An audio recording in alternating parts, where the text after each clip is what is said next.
In this video, I'm going to show you how to multiply two matrices. We already know how to check that two matrices are conformable for multiplication, but now we'll learn how to actually perform the multiplication. Before we get into that though, we do need to check that these two matrices are conformable for multiplication. So we're going to write A times B, that's the matrix A times the matrix B, and we look at the dimensions here. So dimensions of A, that's 3 rows, 3 columns, so 3 by 3. Dimensions of B, that's 3 rows, 2 columns, so 3 by 2. And when checking for conformability of multiplication, the question that we need to ask ourselves is, do the middle dimensions match up? Here we've got 3 and 3 for our middle dimension. So yes, they match up. They're equal to each other. That means these two matrices are conformable for multiplication.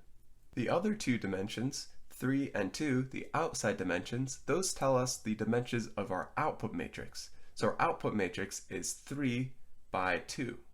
And we've got a template drawn here. 3 rows, 2 columns. So the way that we multiply matrices is we take the dot products of the rows and the columns of the two matrices in the product. To get our first entry here, we just take the dot product of the first row and the first column. So 1 times 3, there's our 1, and then times 3. And then plus 2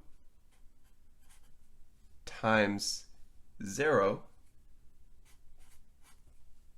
and then plus 3 times negative 5. And then we just do that same kind of dot product for all the other rows, just taking different combinations of rows and columns.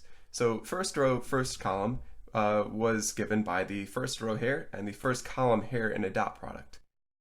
Now the second row, first column here in the output matrix is just given by the dot product of the second row in the input and the first column in the input.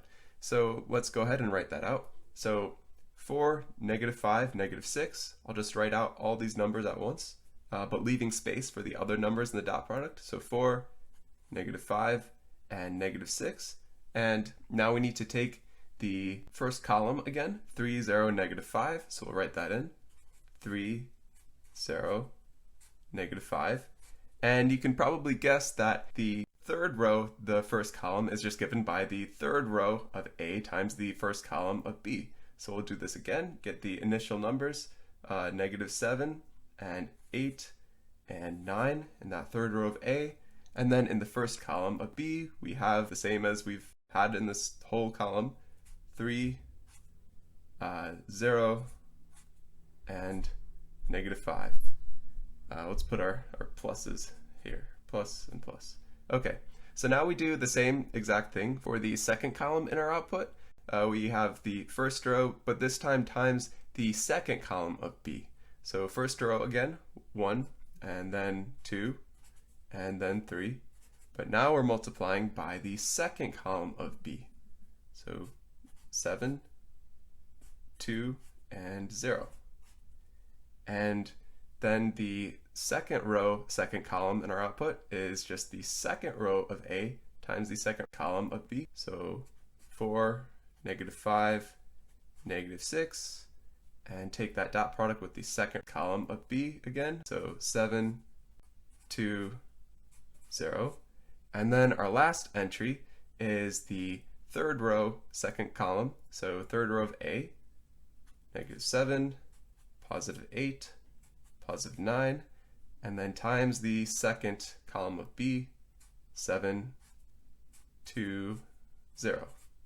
Okay, so that was a bit of work setting up all our computations, but now we've got our output matrix and we just need to simplify a little bit. So let's do this. Let's go ahead and simplify.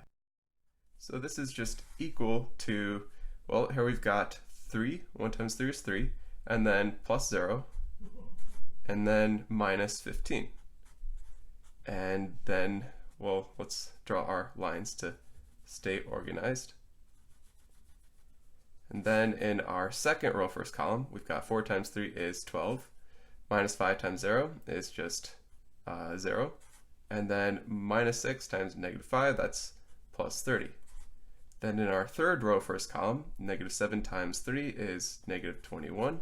8 times 0 is 0, and then 9 times negative 5 is negative 45. All right, now let's go to our second column here.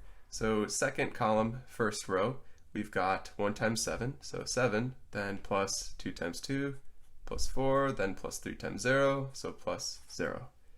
And then in our second column, second row, we've got 4 times 7 is 28, minus 5 times 2, so minus 10, and then minus 6 times 0, so just minus 0.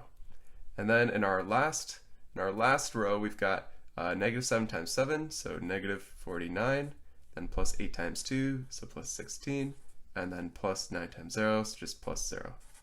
And we'll just simplify this even more. So in our top left entry, our first column, first row, we've got 3 minus 15, that's just negative 12. Then below that, we've got 12 plus 30, so 42. And then below that, we've got negative 21 minus 45, so negative 66. And now in our second column, we've got 7 plus 4, that's 11. And 28 minus 10, that's 18. And negative 49 plus 16, that is just negative 33. And there we have it. There's our output.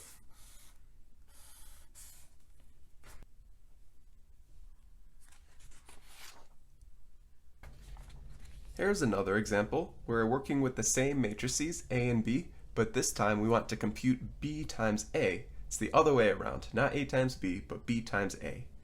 So we go ahead and set this up, B times A, we'll write down the matrices, and we need to check for conformability of multiplication.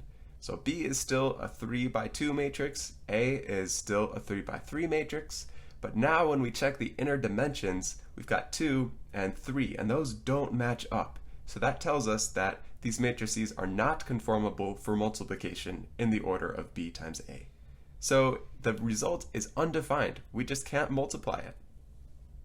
This highlights a pretty interesting property of matrix multiplication, and it's that the order does matter. We were able to compute A times B in the previous slide, but this time when we tried to compute B times A, we just can't perform the computation because it's not defined for the order B times A. In the future, we'll also learn about other properties of matrix multiplication.